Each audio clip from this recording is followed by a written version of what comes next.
성경 말씀 계시록 18장 2절을 찾겠습니다.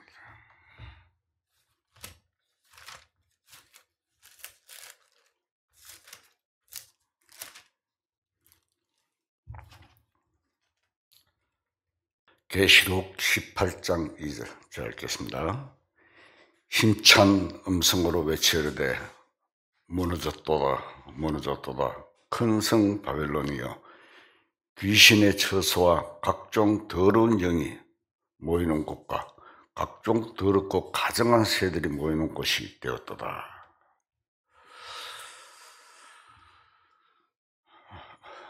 오늘은 이 사탄의 도성과 또 하나님의 도성 이런 데 대해서 조금 성경 말씀으로 나눠보려고 합니다. 먼저 앞서 마태복음 25장을 한번 찾겠습니다.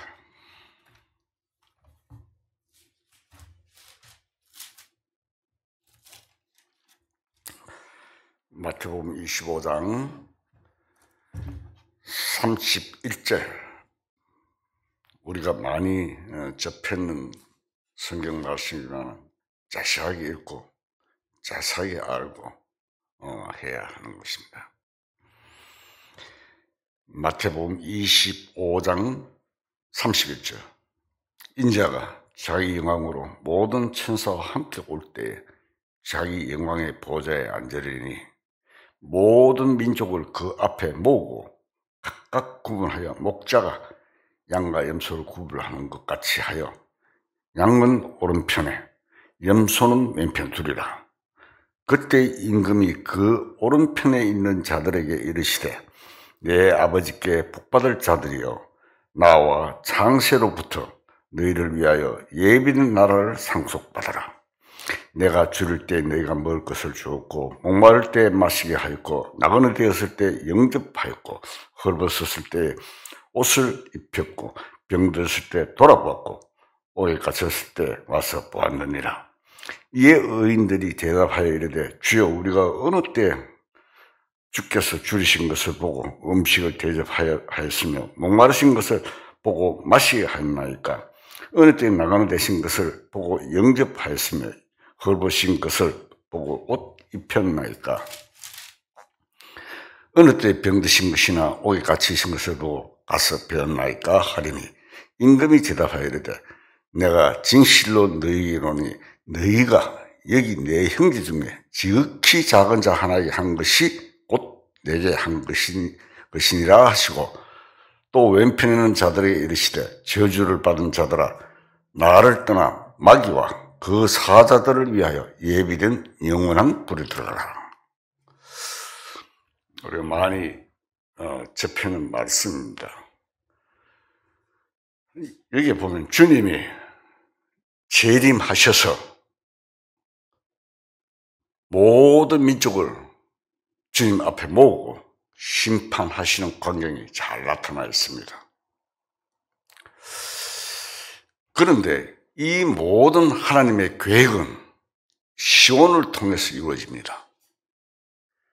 이 시온은 바로 예루살렘을 말하는 것입니다. 시편에 보면은 온전히 아름다운 시온에서 하나님이 이틀 비추셨도다. 시온은 예루살렘과 있는 언덕입니다. 예수님이 이 예루살렘 골고다 언덕에서 십자가에 돌아가셨고 부활승천하셨습니다. 이 성령이 처음에 임하셔서 주님이 승천하시고 난 다음에 성령께서 오셔서 교회가 세워진 것도 예루살렘의 감난산입니다. 과거의 예루살렘은 이스라엘 역사의 중심지였습니다. 다윗 왕은 이스라엘을 통일하고 솔로몬은 예루살렘 성전을 지었습니다. 다윗이 준비를 해주고 솔로몬이 지었습니다. 다윗은 성전을 못 지켰습니다. 왜? 피를 너무 많이 흘렸기 때문에 전쟁을 많이 했습니다. 그래서 예루살렘은 BC 600년경에 한번 망했습니다.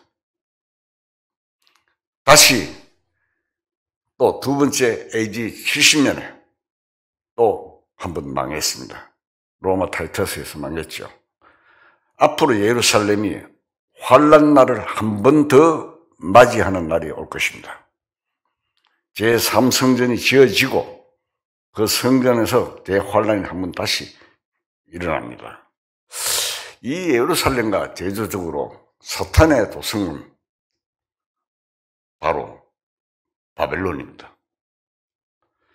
현재 이라크 바그다드에 있는 곳이 바로 과거 바벨탑을 쌓았던 곳인데, 그곳은 이 세상에 멸망받을 도시의 대표를 합니다.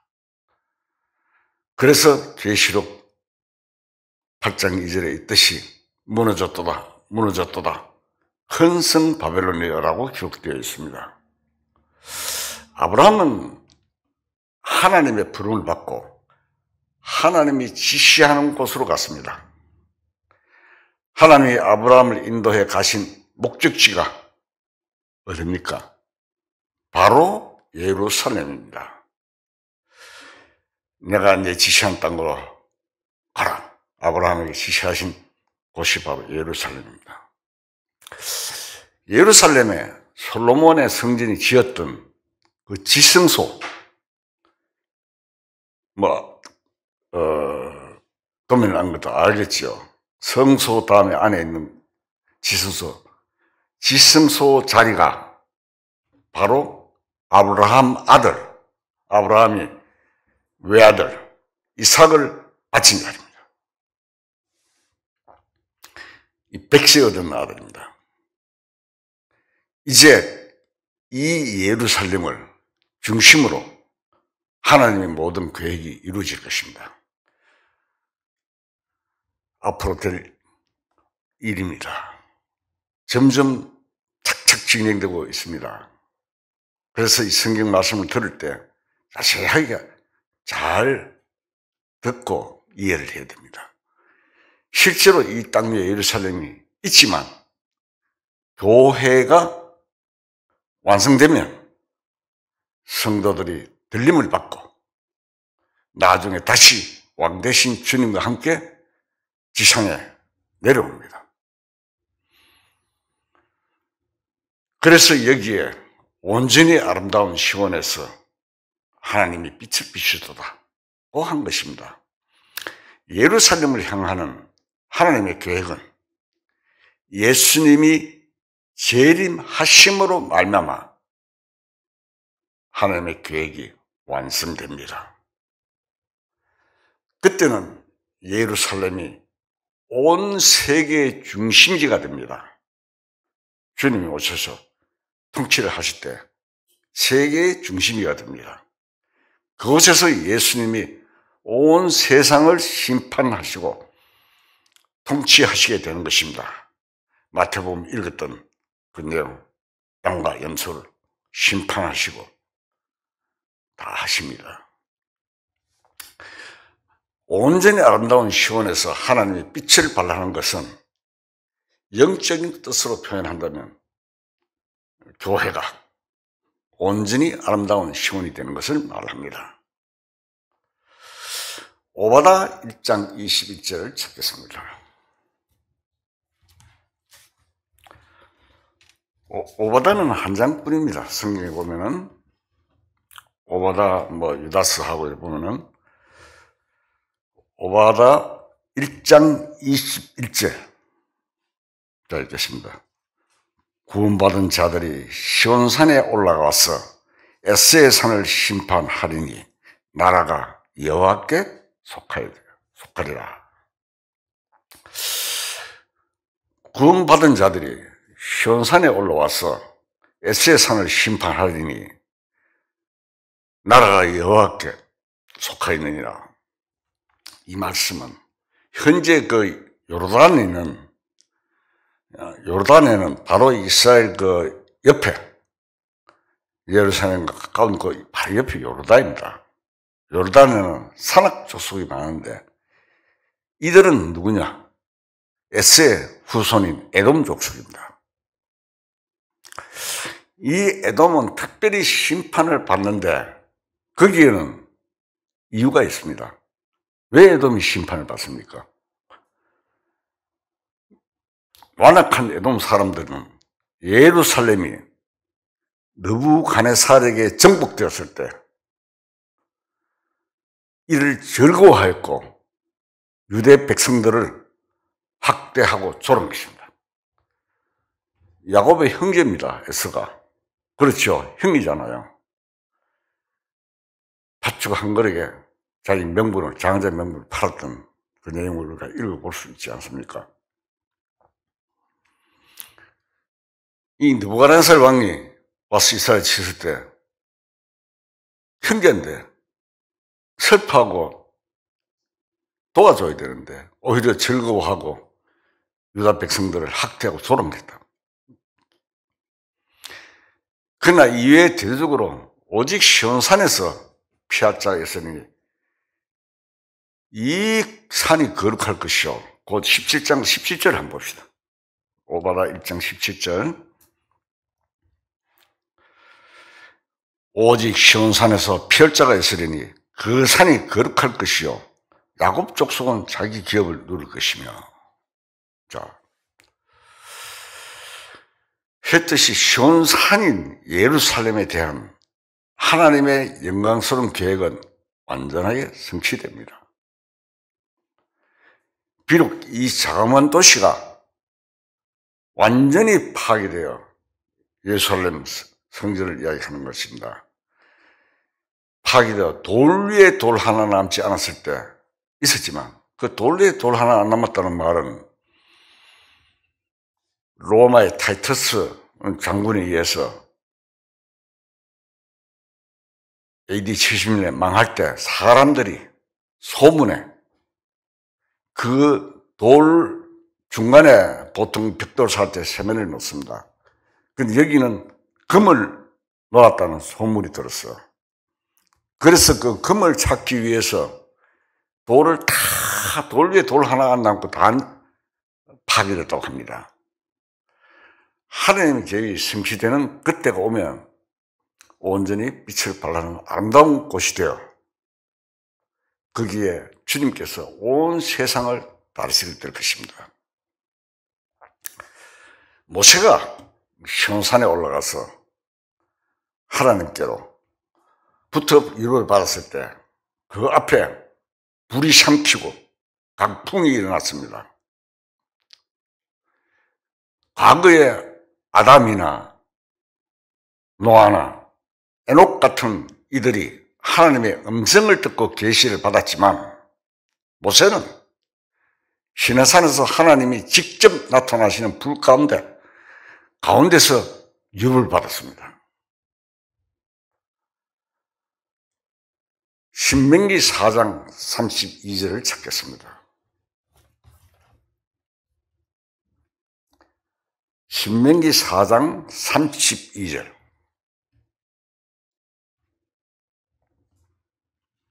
잘 읽겠습니다. 내가 있기 전 하나님이 사람을 세상에 창조하신 날부터 지금까지 지나간 날을 상고하여 보라. 하늘 이 끝에서 저 끝까지 이런 큰 일이 있었느냐? 이런 일을 들은 적이 있었느냐?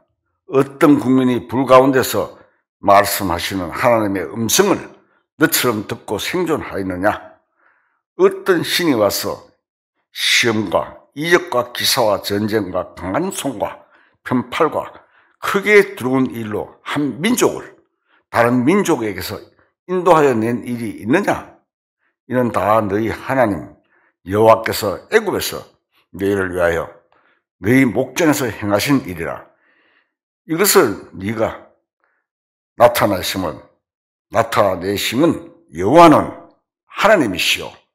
이 외에는 다른 신이 없음을 네게 알게 하려 하십니다. 하나님 외에 다른 신이 없습니다. 모세가 율법을 받을 때 하나님은 굉장히 두려운 하나님이십니다. 의미로운 하나님이십니다.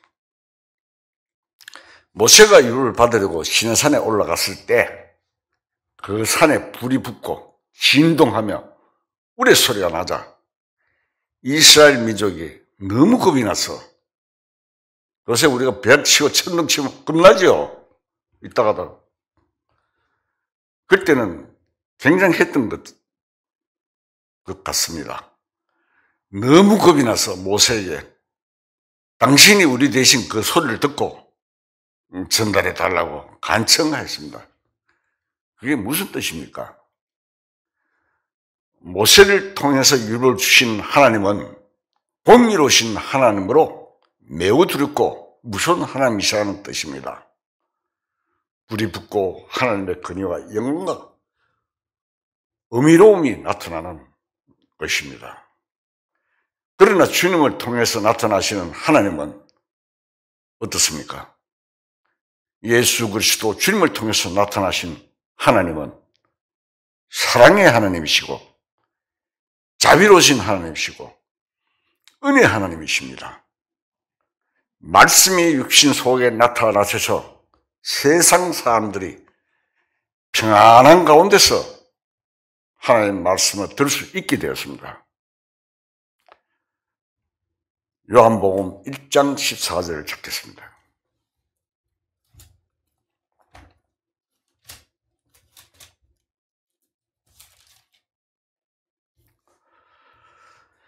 요한복음 1장 14절, 말씀이 육신이 되어 우리 가운데 거하심에 우리가 그의 영광을 보니 아버지의 독생자의 영광이요 은혜와 진리가 충만하더라.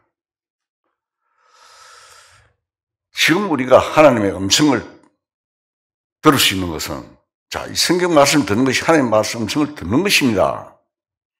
그것은 기록된 말씀과 성령으로 말미암은 것입니다. 성령께서 우리에게 알려주신 것입니다. 깨닫게 해주신 것입니다. 하나님의 말씀을 접했다는 것은 보통 은혜가 아닙니다. 하나님의 말씀이 시내산에서처럼 직접 나타나면 어떻게 됩니까? 우리는 다 죽습니다. 하나님을 보고 직접 듣고 살 사람이 없습니다. 그러나 지금은 은혜의 시대로 은혜를 주시는 하나님, 사랑을 나타내시는 하나님, 용서를 하시는 하나님으로 나타나십니다. 우리는 말씀으로 오신 예수님을 통해서 제사함으로 말미암는 구원을 받았습니다. 예수님은 부활 승천하셨다가 다시 재림하시는데, 그때 예수님은 2000년 전에 오셨던 것과는 달리 매우 영광스러운 모습으로 돌아오시게 됩니다. 2000년 전에 오신 예수님은 십자가에 돌아가신 고난의 예수님이십니다. 우리의 죄를 위하여, 우리의 허물을 위하여 십자가에 돌아가신 고난의 예수님이었습니다. 계시록 1장을 찾겠습니다.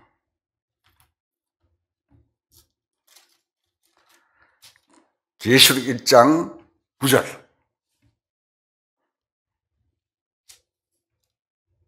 자, 알겠습니다. 나 요한은, 이 사도 요한입니다. 나 요한은 너희 형제요, 예수의 환난과 나라와 참음에 동참하는 자라.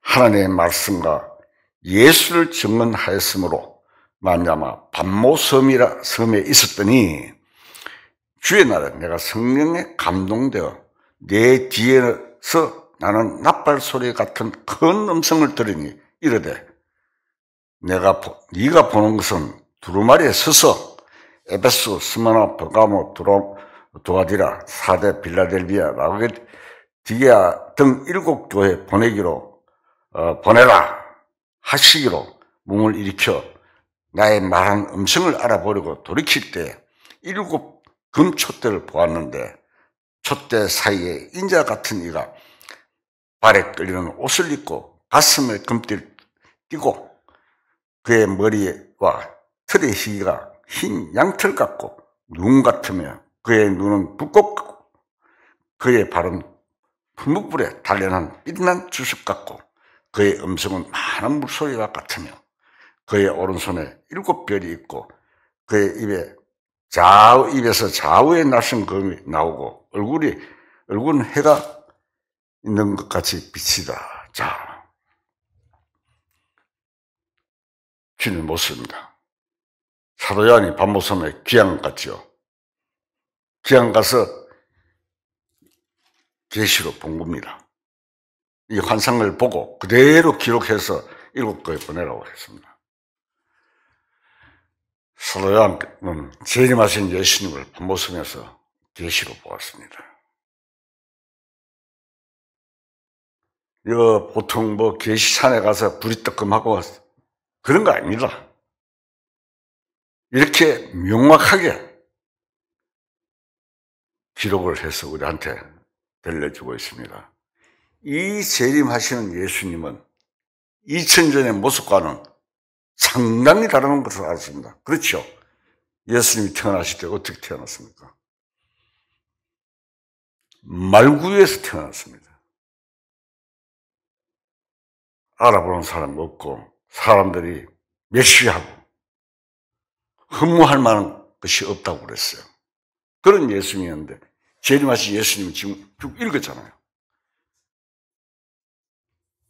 제 생각과 말을 하는 것이 아니라 이 성경 말씀을 증언을 하는 겁니다. 이 사실들을 이렇게 기록해 나온 것을. 다시 오신 예수님은 굉장히 영광스러운 예수님입니다. 근육가 있고 눈이 불꽃 같고 발은 빛난 주석 같고 모든 세상을 아무리 밟아도 상하지 않는 발을 가지고 심판주로 오시는 예수님입니다. 그때는 상황이 다릅니다. 우리가 구원받고 신앙생활을 제대로 충실하게 잘 하면 이 하늘에서 상을 받고 잘못하면 심판을 받습니다. 그리스도인들의 심판대가 있습니다. 이스라엘 민족이 잘못했을 때 징계를 받고 전 세계에 흩어지고 바벨론에 잡혀가고 보잖아요. 그림자잖아요. 보라 이겁니다. 공의로우신 하나님이십니다. 그래서 고린도후서 5장 10절 다시 한번 찾겠습니다. 자, 읽겠습니다. 이는 우리가 다 반드시 그리스도의 심판대 앞에 나타나게 되어 각각 선악간에 그 몸으로 행한 것을 따라 받으려 합니다. 분명히 말씀하셨습니다. 각각 선악간에 그 몸으로 행한 것을 따라 받아야 합니다.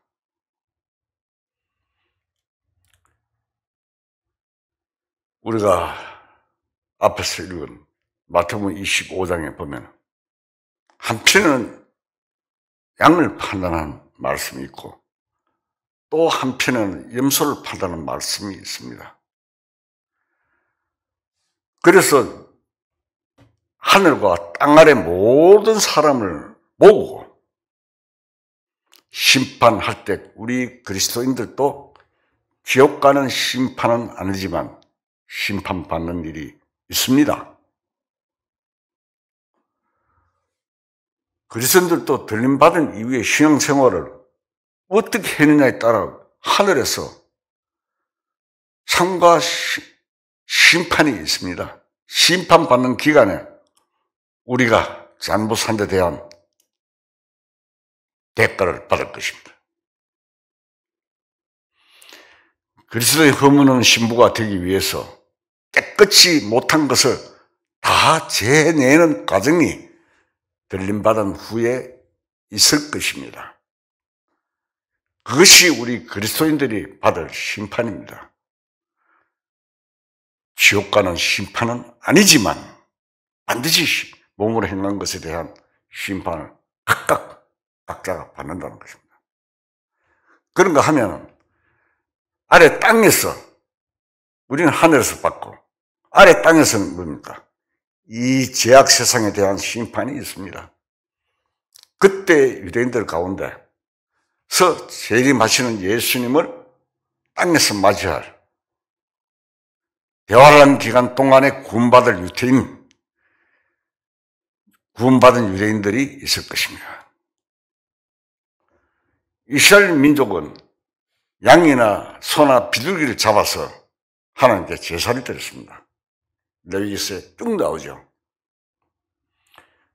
그것은 장차 예수님이 오시면 진정한 제물이 되실 것을 예표적으로 나타낸 것입니다. 이스라엘 민족에게 양이나 소나 비둘기 따위의 제물을 바치라고 한 것은 교훈을 위해 예표적으로 명령한 것이지 그 자체가 어떤 의미가 있는 것은 아닙니다. 이스라엘 민족이 애굽에서 나올 때 양을 잡았는데 유월절은 그 일을 기념하는 것입니다. 유월절에 예수님 돌아가셨죠. 이 유월절 제물의 참 주인공이 누굽니까? 예수님입니다. 그들은 예수님을 배척하여 죽이고 여전히 양이나 소를 잡아 제사를 드립니다. 유대인이 지금도 그렇게 하고 있습니다. 그런데 지금 성전이 파괴돼가지고 그걸 못하고 있습니다. 제3성전이 지어지면 그 자리에서 할 겁니다. 이들은. 참 제물이신 예수님을 버리고 아무런 의미가 없는 일을 되풀이하니 얼마나 어리석은 일입니까? 그러나 우리들은 이 일로 인해서 오히려 하나님의 은혜에 동참하게 되는 것입니다. 양이나 소를 잡는다는 것은 일종의 의식입니다. 그것은 하나님과 관계없는 것입니다. 양을 잡는다고 해서 하나님이 그 피냄새를 맡는 것도 아니고 고기를 잡수실 것도 아닙니다. 유월절이 무엇입니까? 단순히 피를 흘려 우리의 죄를 사하시는 예수님을 상징하는 데만 뜻이 있는 것인데 엄청난 겁니다. 우리가 이런 사실을 안다는 자체가. 이스라엘 민족은 형식에만 몰두하고 하나님 참뜻을 이해하지 못했던 것입니다. 우리의 제물이 되어주신 주님으로 말미암아 우리가 그 사실을 받아들이고 믿고 죄사함을 받았으니 진정한 감사가 있어야 된다는 뜻입니다. 진정한 감사가 있는 사람은 참으로 하나님 앞에 하나님이 기뻐하시는 제사를 드릴 수 있습니다. 로마서 12장 1절을 찾겠습니다.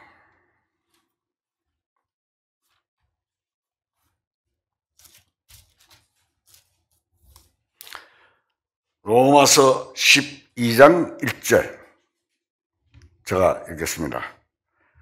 그러므로 형제들아 내가 하나님의 모든 자비하심으로 너희를 권하노니 너희 몸을 하나님이 기뻐하시는 거룩한 산 제물로 드리라. 이는 너희가 드릴 영적 예배니라.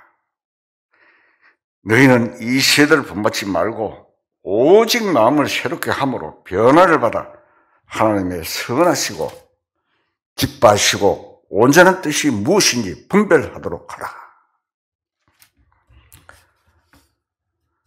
여기 보면 산 제물 뭐 이렇게 표현하는데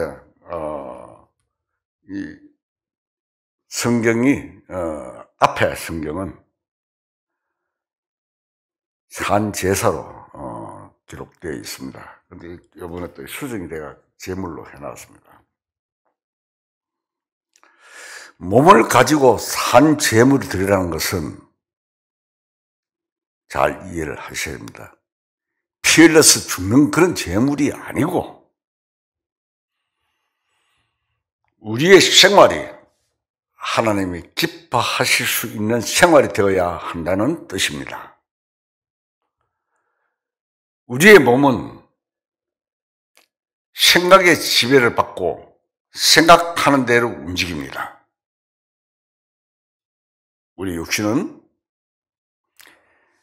하나님이 기뻐하시는 뜻을 따라 활동하면 산제물이 되고 하나님 뜻과 대치되는 활동을 하면 산제물이 되지 않습니다. 구원받은 그리스도인들은 그 양심과 신령 속에 성령이 계시고 십자가의 진리가 있습니다. 그러나 로마서 10장 말씀대로 선을 행고자 하는 법이 내 안에 있으나 육신 속에 한 다른 법이 있어 나를 사로잡아 자꾸 제 길로 걸어가게 하는 문제가 나타납니다. 사도 바울이 두 법의 충돌을 상세하게 그려놨죠. 이 몸을 사로잡아서 하나님의 뜻을 따라 산 제물이 되는 생활을 하려고 하니까 그것이 잘 되지 않습니다. 그래서 주님은 제자들에게 마음은 원이로되 육신이 약하도다. 마태복음 26장 41절.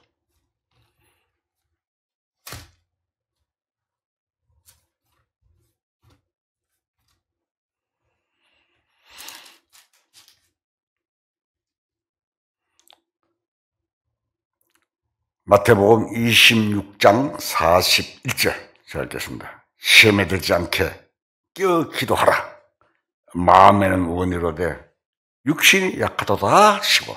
그렇죠? 육신이 약합니다. 여기서 신앙생활의 투쟁이 시작됩니다. 신앙생활의 투쟁은 몇 단계가 있습니다. 거듭나기 전에는 자기가 지은 죄 때문에 죄와 씨름하다가 예수님의 십자가의 보혈 피를 발견하고 제사를 받고 구원을 받습니다. 그렇지 않습니까? 그 다음에 구원 받고 난 후에 내 육신과의 싸움이 있습니다. 구원 받은 이후에 죄와 싸우는 과정이 로마서 6장에 나옵니다. 이 몸을 죄에게 바치면 뭐라고 해놨습니까? 죄의 종이 되고 의에게 바치면 의의 종이 된다고 기록하고 있습니다. 그래서 7장에 가면 율법의 문제가 나옵니다. 속 사람은 하나님의 법을 즐거워하되 육신은 죄의 법을 섬깁니다. 사람이 아주 심각한 상태에 들어가면 나중에 가서 육신이 꺾여버리고 항복하고 그런 단계에 들어갑니다. 그것이 안식이라는 것인데 그 후에도 또 시험이 있습니다. 이렇게 신앙생활을 여러 단계가 있습니다.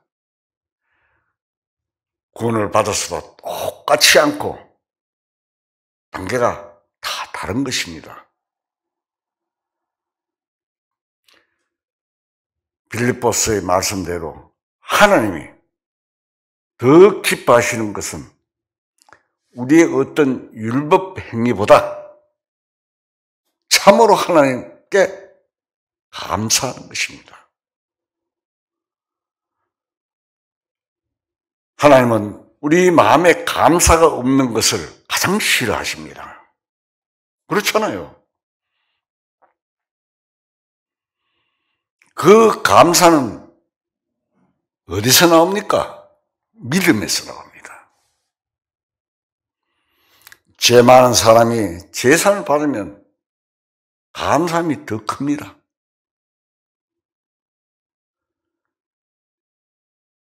빚을 1억을 갚아주는 사람이 더 감사합니까? 100억을 탕감받은 사람이 더 감사하겠습니까? 그래서 죄사함을 많이 받은 사람이 감사함이 더 큽니다. 어느 날 예수님이 바리새인의 집에 초대받았습니다. 그때 죄 많은 여인이 와서 마구 눈물을 흘렸습니다. 왜? 자기 지은 죄를 탕감받았으니까. 그래서 눈물을 흘리면서 예수님 발을 씻습니다. 그 눈물로. 그 이스라엘은 중동 지역에 그때는 이스라엘 사람들이 전부 다 샌들을 많이 신었습니다. 슬빠. 알기 쉬운 말로. 샌들을 신고 다니기 때문에 발에 먼지가 많이 묻었습니다. 그래서 손님이 집안에 들어가면 주인이 먼저 물을 떠다 놓고 발을 씻어주는 관습이 있었는데 이 교만한 바리새인은 예수님이 들어가셔도 발을 씻겨드리지 않았습니다. 그러나 이 죄 많은 여인은 눈물로 예수님의 발을 적시고 자기 머리털로 닦았습니다. 그때 바리새인은 예수님이 선지자였다면 이 여자가 어떤 여자인지 알 것이라고 마음에 이야기를 했습니다. 그러면 그 마음을 아시고 이 여자는 더 많은 죄가 사해지기 때문에 더 많이 감사한다고 대답하셨습니다. 누가복음 10장 36절.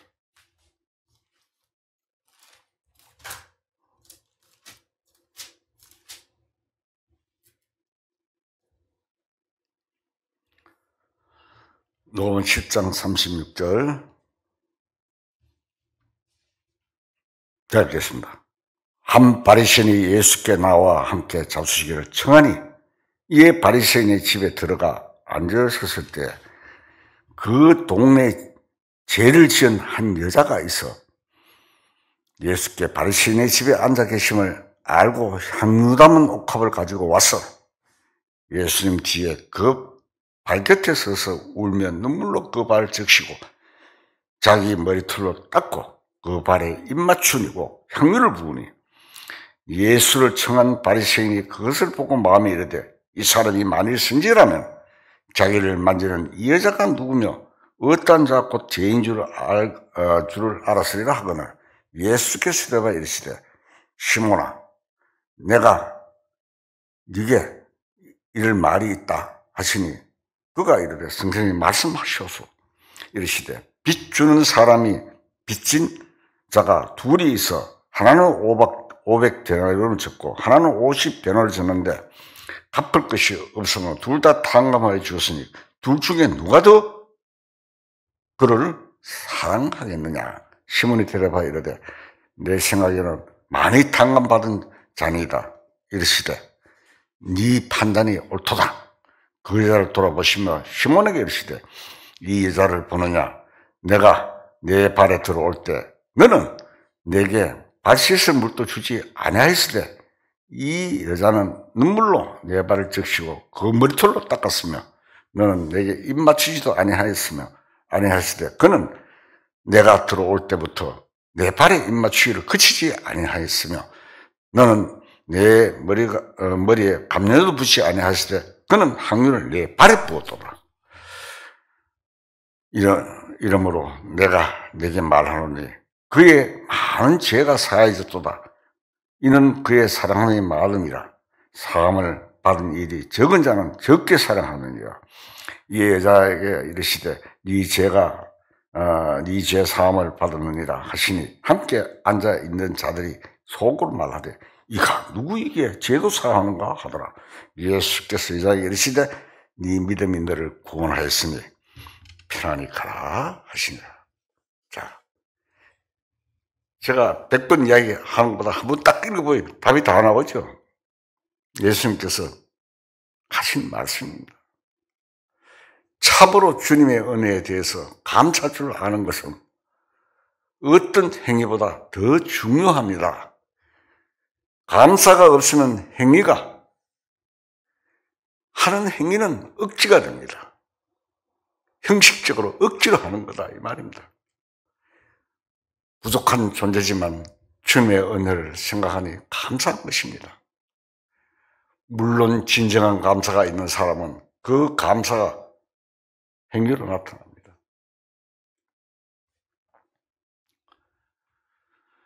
로마서 12장 6절 한번 봅시다.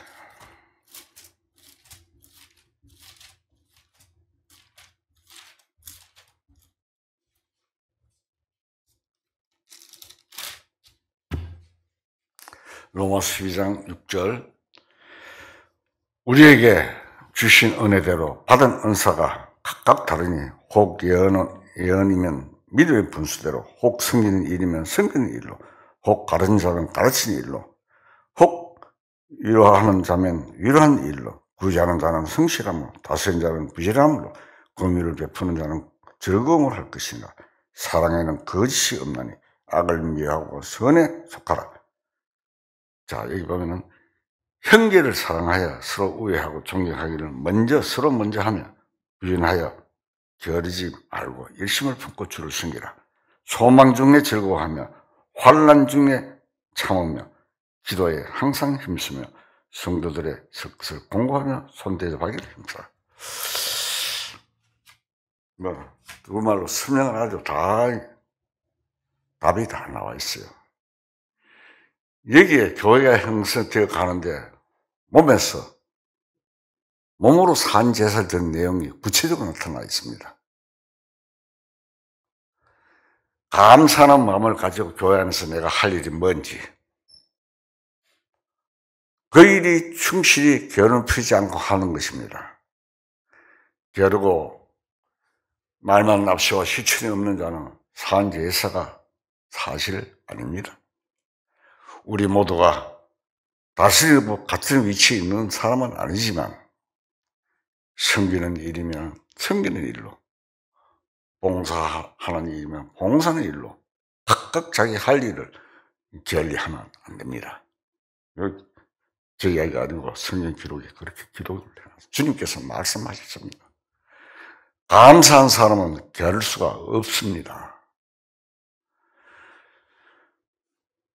구원받은 그리스도인의 삶은 사람들이 보든 말든 알아주든 말든 하나님 앞에서 얼마만큼 진실하느냐가 중요합니다. 몸으로 산 제사를 드리는 것은 바로 그런 것입니다. 산 제물이 된다는 것은 하나님 앞에서 얼마나 진실하게 사느냐에 달려 있습니다. 우리들은 생명을 받은 구원받은 이후에 주님 앞에 마음에서 무슨 소원한 일이 있습니까? 주님 날 구원해 주시니 나는 앞으로 이렇게 주님을 위해서 이렇게 살겠습니다 하는 마음이 다 받을 때 구원받을 때 다 그런 생각을 하잖아요. 그런 것을 한 번씩 생각해 보아야 합니다. 구원받은 사람은 그런 마음이 서원이 한번 스쳐갑니다. 다 동일합니다. 찬송가를 부르면 거듭난 사람들이 지어놓은 찬송가가 다 나오죠. 어떤 사람은 그것이 뚜렷하지 않기 때문에 신앙생활이 잘 되지 않습니다. 창세기에 나타난 아브라함의 신앙을 보면은 그는 항상 하나님의 말씀을 들을 때마다 자신을 바치면서 살아갔습니다. 고향을 떠나는 생활, 친족을 떠나보내는 생활, 이스마엘을 떠나보내는 생활. 이스마엘 자기 아들입니다. 물론 하갈의 아들이죠. 종의 아들이지만 그래도 자기가 애가 없을 때 처음 난 아들이 이스마엘이잖아요. 지금 중동에 이스마엘하고 이삭하고 전쟁이잖아요. 종교 전쟁입니다. 이스마엘을 떠나보는 생활, 그것이 자신을 바치는 생활이었습니다. 그게 성경 기록과 그렇게 할 수 있다. 쉽지 않습니다. 그리스도인은 육신에 속한 좋지 않은 습관이 있으면 단호히 버리겠다는 마음을 가지고 실천을 해야 합니다. 이렇게 육신을 쳐서 복종시키는 신앙생활에는 축복이 있습니다. 하나님이 이스라엘 민족들한테 이렇게 하면은 몇 대까지 축복을 주고, 이렇게 주님 하나님 말씀대로 행하지 않고 우상을 섬기면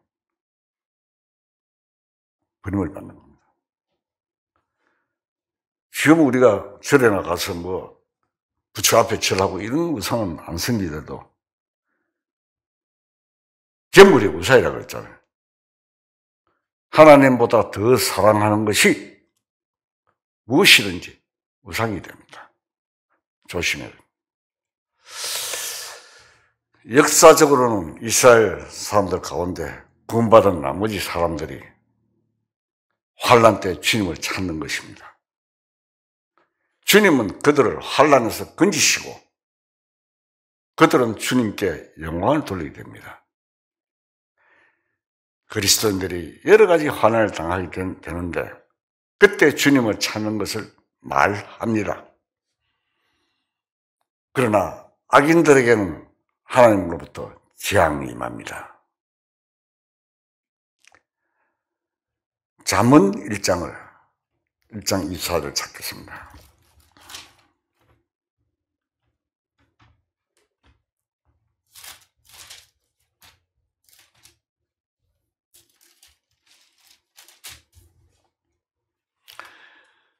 잠언 1장 24절 잘 읽겠습니다. 내가 불렀으나 너희가 듣기 싫어하였고 내가 손을 폈으나 돌아보는 자가 없었고 도리어 나의 모든 교훈을 멸시하며 나의 책망을 받지 아니하였은즉 너희가 재앙을 만날 때 내가 웃을 것이며 너희에게 두려움이 임할 때 내가 비웃으리라. 너희의 두려움이 강풍같이 임하였고 너희의 재앙이 폭풍같이 오겠고 너희에게 근심과 슬픔이 임하리니 그때 너희가 나를 부르리라. 그래도 내가 대답하지 아니하겠고 부지런히 나를 찾으리라. 그래도 나를 만나지 못하리니 대저 너희가 지식을 미워하며 여호와 경외하기를 즐거워하지 않으며 나의 교훈을 받지 아니하고 나의 모든 책망을 없이 여기십니다. 명확히 말씀하시고 있습니다. 하나님의 말씀을 안 듣는 사람, 주님의 책망을 없이 여기는 사람은 1차적으로 구원받지 못한 사람을 말합니다. 1차적으로는. 그래서 이러한 사람들이 환난을 만났을 때 하나님을 찾아도 우당쿵쿵하고 다 넘어갈 때 뭐 절벽이 떨어지는 차가 걸려가지고 했을 때 아이고 하나님, 예를 들어서 소용없어요. 우님 다는 하나님 찾잖아요. 하나님은 비쳤습니까? 하나님을 찾아도 하나님은 대답하지 아니하겠다고 단호하게 말씀하셨습니다. 마지막 시대에 그리스도의 운동이, 적그리스도의 운동이 여기 포함되어 있습니다. 적그리스도 운동도 말로는 하나님의 율례와 언약을 이야기하고 성경을 이용하기도 합니다. 마귀도 성경을 잘 압니다.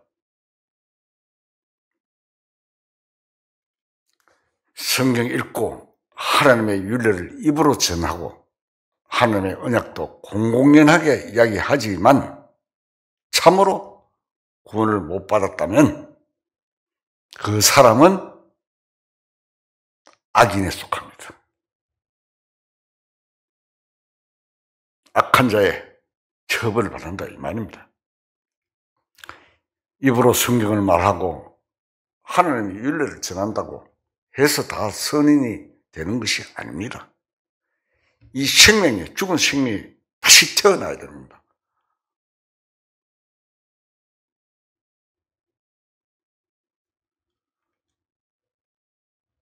예수님 당시의 서기관들도 성경을 전했습니다. 그래도 예수님을 죽이지 않았습니까? 바리새인은 성경을 몰랐습니까? 제사장, 장로, 어떤 이들은 이 성경을 가지고 사회 구원 운동을 전합니다. 자기 이권 때문에 신앙을 앞선 일도 있습니다. 마태복음 22장에 보면은 예수님이 성전 안에서 사고 파는 사람들에게 내 집은 기도한 집이라 이큰 받으려 하였거나 너희는 강도의 소굴로 만드는도다. 마태복음 13절에 21장 13절에 나오죠. 하시면서 책망하신 일이 있었습니다. 동전하는 상을 다 엎어버리고 비둘기 짐승들 다 내쫓고 주님께서 들어오셔가지고 그래서 책망하신 일이 기억나죠. 혹 구원 받았으면서도 자기의 이권을 취득하기 위해 성경을 이야기한 사람이 있습니다. 그런 사람은 도적이나 다름없습니다.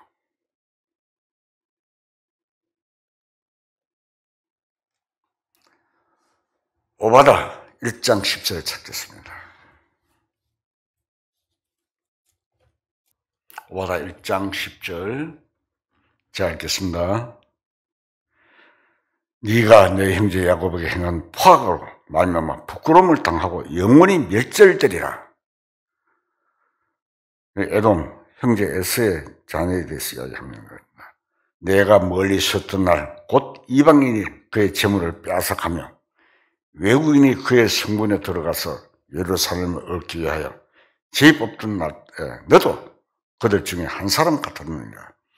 네가 형제의 날 곧 그 재앙의 날에 방관할 것이 아니며 유다 자손이 패망하는 날에 기뻐할 것이 아니며 그 고난의 날에 네가 입을 크게 벌릴 것이 아니며 그 내 백성이 환난을 당한 날에 네가 그 성문에 들어가지 않을 것이며 환난을 당한 날에 네가 그 고난을 방관하지 않을 것이며 환난을 당하는 날에 네가 그 재물에 손을 대지 않을 것이며 내 거리에 서서 그 도망가는 그를 막지 않을 것이며 고난의 날에 그 남은 자를 원수의 손에 넘기지 않을 것이니라. 하나님은 세밀하십니다. 참 성경 이름을 읽다 보면 너무 세밀하시고 엄격하시고 자기 형제잖아요. 이 오바다서는 에돔에 대해서 말씀하신 오바다의 묵시입니다. 에돔은 야곱의 상둥이 형인 에서의 후손이라고 그랬잖아요. 이 에돔 족속들은 느부갓네살 왕이 와서 예루살렘을 멸망시킬 때 옆에서 보고 매우 기뻐하고 같이 도와서 약탈을 자행했습니다. 우리 조심해야 됩니다. 개개인이 잘못할 때 서로 사고할 수는 있습니다. 그러나 형제가 할 때 피해를 주고 그렇게 하는 것은 굉장히 조심해야 됩니다. 이거 보십시오. 기록을 해놨잖아요.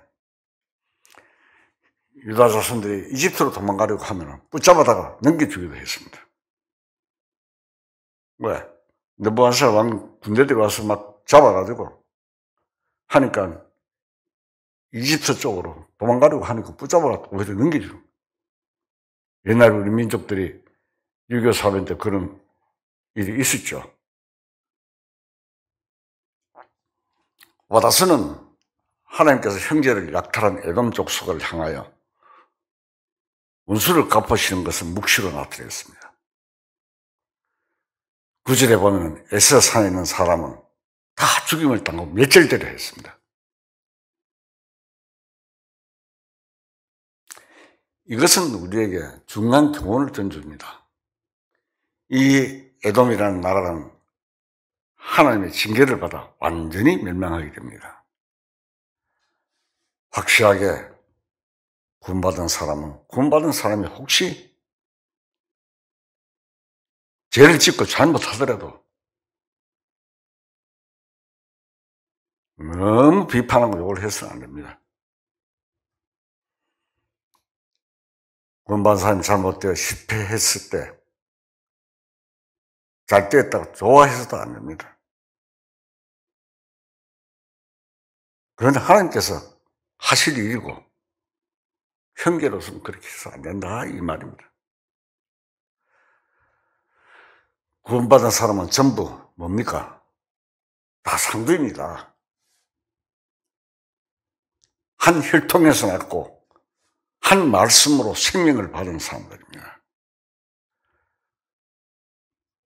예수님의 같은 피로 형제된 사람인 것입니다.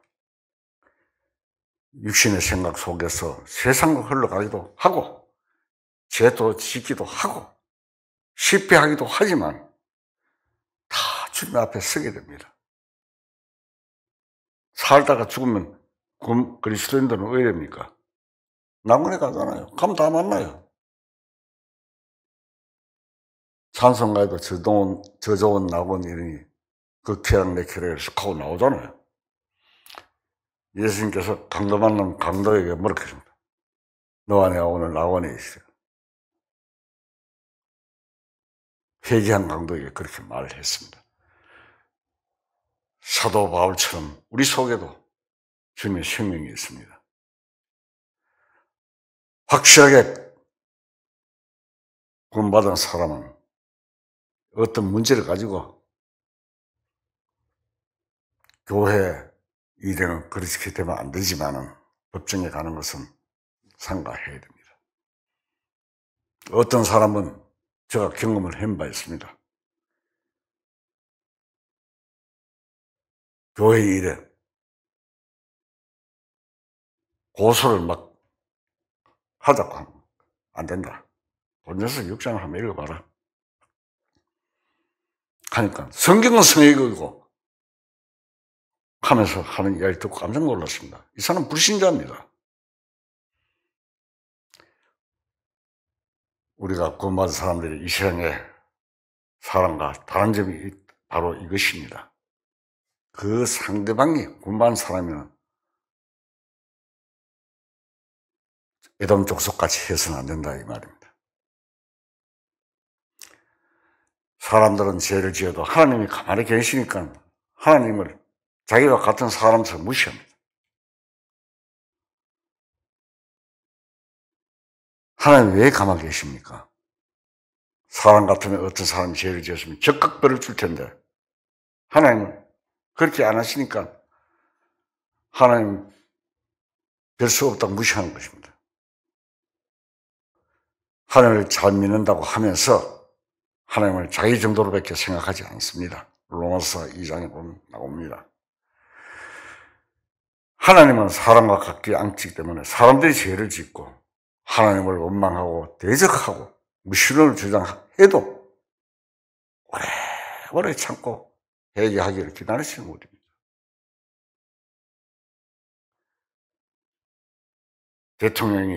우리나라 대통령이 어떤 일을 당했을 때 공격하는 사람이나 방어하는 사람이나 다 우리 국민인데 하나도 다치면 안 된다. 난 그 말에 굉장히 감동을 받았습니다. 하나님께서는 넉넉하게 우리를 기다리고 회개할 때까지 기다리고 계십니다. 회개가 뭡니까? 하나님께로 돌아오는 겁니다. 이것을 우리는 참 고맙게 생각합니다. 죄 지을 때마다 하나님이 벌을 주신다면 아무도 견뎌내지 못할 것입니다. 율법 10계명 한번 보십시오. 거기에 해당 안 되는 사람 누가 있습니까? 하나님은 참으로 마음이 넓으시고 고마우신 분입니다. 우리가 구원받았다고 하지만 생각하는 것, 말하는 것, 행동하는 것 등등 얼마나 참으로 엉망진창인데도 그 마음이 돌았을 때까지 기다리시지 않았습니까?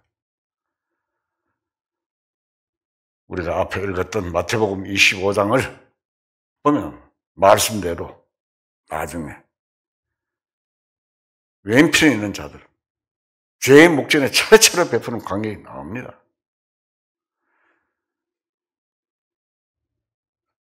주님이 그들의 죄를 하나하나 얘기할 때 그들은 언제 우리가 주님을 공경치 않았습니까? 대답했습니다. 그래서 주님은 뭐라고 했습니까? 지극히 작은 자의 한 것이 내게 한 것이라고. 사도 바울이 다메섹에서 내가 스승님을 언제 박해했습니까? 핍박을 했습니까? 주님의 제자들, 그리스도인들을 잡으러 가는 거죠. 핍박하고. 그 자들이 한 것이 주님께 한 것이다. 그날 심판하실 때 이 말씀을 하실 것입니다. 사람들은 이것을 동양을 주는 일이나 고원의 양로원 같은 자선사업 정도로만 생각합니다. 그런데 여기서 지극히 작은 자는 주님의 제자들을 말하는 것입니다. 복음을 위해서 일하고 핍박받고 옥에 갇히는 것은 주님의 제자에 관한 일입니다. 현재 교회가 가는 길에는 여러 가지 고난이 따르는데 이 고난에 함께 동참하며 성도를 서로 섬기는 일에 마음을 하나로 하는 일이 매우 중요합니다. 교회를 유지하기 위해서, 교회를 이끌어가기 위해서 하는 이야기가 아닙니다. 이 몸된 머리는 주님입니다. 바로 주님을 섬기는 일입니다. 이 일은 주님을 공양하는 일이기도 합니다. 우리는 형편없는 죄인인 우리들을 용납하시고 은혜를 주시는 하나님께 감사하는 마음을 가져야 되겠습니다. 감사로 제사를 드리자는 것입니다. 우리들은 사실 감사한 마음보다도 불평, 불만이 훨씬 더 많습니다. 우리는 엄청난 은혜를 받았지만 조그만 어려움이나 손해가 오면 은혜는 그만 다 어디로 가버리고 불평, 불만만 가득하게 됩니다. 인간입니다. 그러나 우리에게 주님의 큰 은혜가 되게 감사하는 마음이 참으로 있다면 우리 아무리 어려운 시련과 시험이 닥친다 하더라도 굳굳이 헤쳐나갈 수 있을 것입니다. 주님 오실 때까지 우리는 나아가야 됩니다. 다 같이 기도하시겠습니다.